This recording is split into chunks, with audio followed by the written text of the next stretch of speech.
चला आज आपण चायनीज भेळ बनवणार आहे. त्याच्यासाठी मी नूडल उकळून घेतलं, मीठ आणि तेल टाकून गार करून घेतले. त्याच्यामध्ये आता आपण मक्कीचं पीठ,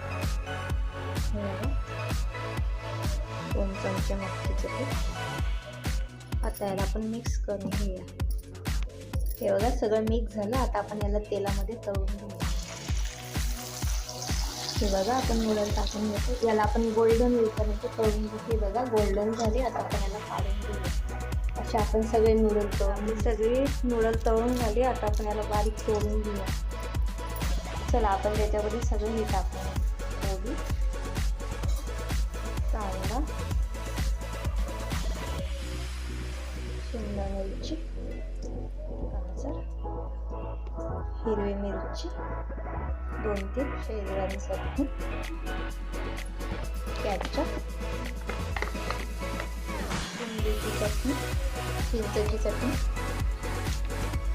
आणि कोथिंबीर. आता आपण याला मिक्स करून घेऊ. ही बघा सगळी मिक्स झाली आपली चायनीजची. आता आपण सर्व करून घेऊ.